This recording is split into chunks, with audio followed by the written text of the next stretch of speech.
بسم الله الرحمن الرحيم maanta ay taariikhdu tahay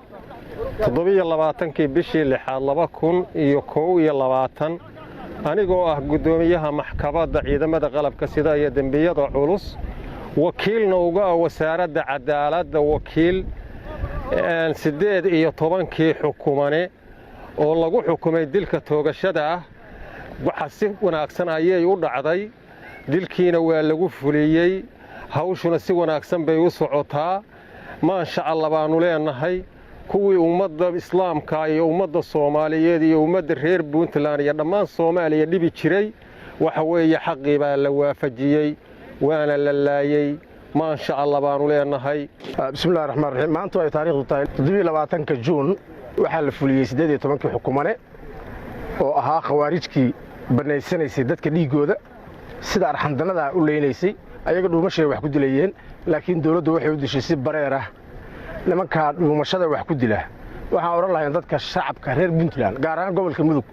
waa tuug dhuumanaya war hooy baa ku filan hadda kadib ha ka baqina waayo ciistaas arxandarada dadka u disho tuugnimada ku dilaysa bismillaahir rahmaanir rahiim waxa ilaahay mahadi ah maanta halkaan inay ka dhacday qisaastaas oo ahay 18 xukumane 18 xukumane oo ku xukunaa dilka toogashada oo processkooda muddo u soo socday maxkamadiina u dhamaadeen inaanu wakiil uga noqonay dawladda Puntland oo madaxweynuhu ugu horeeyo maxkamadda sare ciidamada iyo shacab weynihii ay dhibta u geysteen iyo ciidamada dawladda Puntland qaybahooda kala duwan inay saaka halkan ku fushay waxaan u mahad celinaynaa si weyn ugu mahad celinaynaa ciidankii ajarka shaqaystay oo amalka khayrka badan qabtay oo wakiilka rasmiga anaga noqday oo gacan barakaysan oo sidii loo talagalay shaqada u qabtay waxaan u sheegaynaa qof kasta oo ku fikira ummadan dhiigeeda inuu daadiyo waxa u dambeeyay sidaas oo kale mana waabanayno sidoo hore yaa wax la moodin yaa la degdegin waxaan ognahay dad badan oo waaweyn oo odayaal ah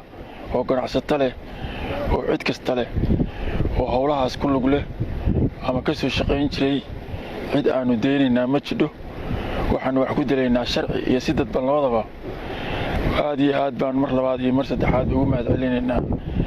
ciidamada kala duwan ee qaybaha ee kala ah kuwaas oo xilsaaraa fulinta amarka hawsha tan qaybta koowaad ee ciidanka daraawiishta qaybta 6aad ee ciidanka daraawiishta qaybta booliiska gobolka Mudug iyo qaybta asluubta gobolka Mudug si weyn bay shaqadooda uga soo baxeen waxaan u rajaynaynaa Ilaahay inuu wax khayr siiyo iyaga iyo saraakiisha xukumaysa iyo askarta dableyda caruurtooda iyo xaasaskooda